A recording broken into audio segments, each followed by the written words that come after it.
আসসালামু আলাইকুম ওয়া রাহমাতুল্লাহ। আমি একটা ব্যাপার একটু পরিষ্কার করতে চাই। আপনি একটা হাদিস বলেছেন যে বিয়ে করলে অর্ধেক দিন পূরণ করে। আমি যেটা জানতে চাই যে বিয়ে করলেই কি অর্ধেক দিন পূরণ হবে, নাকি বিয়ের পুরো প্রক্রিয়াটাই কিভাবে করছেন, স্বামী বা স্ত্রীর সাথে কিভাবে ব্যবহার করছেন, মানে পুরো প্রক্রিয়াটাই, যেদিন বিয়ে করলেন তারপর থেকে যতদিন বাঁচলেন, নাকি শুধু বিয়ে করলেই অর্ধেক দিন পূরণ হবে? দাঁড়ান দাঁড়ান, একজন মহিলা ডক্টর জাকির নায়েককে প্রশ্ন করছেন যে বিয়ে করলেই কি অর্ধেক দিন পূরণ হয়ে যাবে।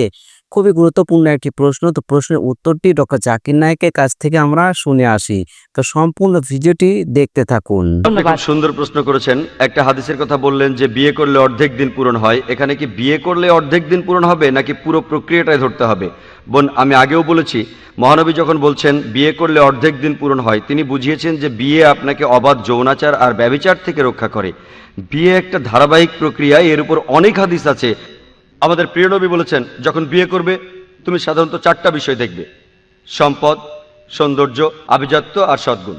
লোকে বিয়ে করার সময় দেখে মেয়েটা বা ছেলেটা সুন্দর কিনা, তার কি পরিমাণ সম্পদ আছে, কোন পরিবার, শেখ বংশ নাকি সৈয়দ বংশ, অভিজাত বংশ, আর সবশেষে হলো সদ্গুণ। মহানবী বলেছেন এই চারটার মধ্যে সবচেয়ে গুরুত্বপূর্ণ হলো সদ্গুণ।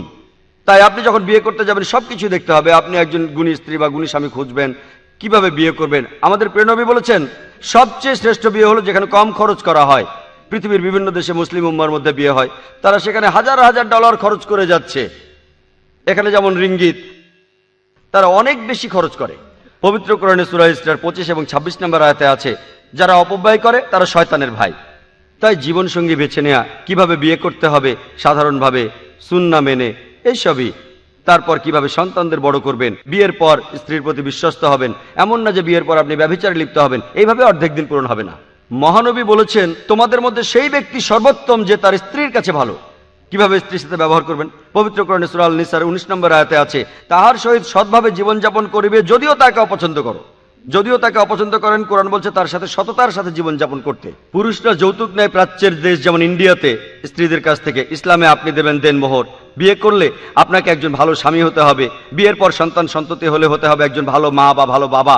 এই যাবতীয় ব্যাপারগুলি যাদের সাথে বিয়ের সম্পর্ক আছে, যদি আপনি এই সব কিছু পূরণ করেন তাহলে আপনার দিনের অর্ধেক পূরণ হবে।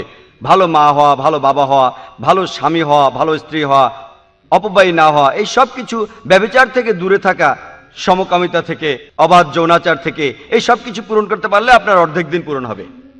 সেই জন্য আমাদের প্রিয় নবী বলেছেন বিয়ে করলে অর্ধেক দিন পূরণ হয়। অর্থাৎ বিয়ে করে যদি ইসলামের সব নিয়মগুলো মেনে চলেন, ইনশাআল্লাহ আপনার অর্ধেক দিন পূরণ হবে। আশা করি উত্তরটা পেয়েছেন।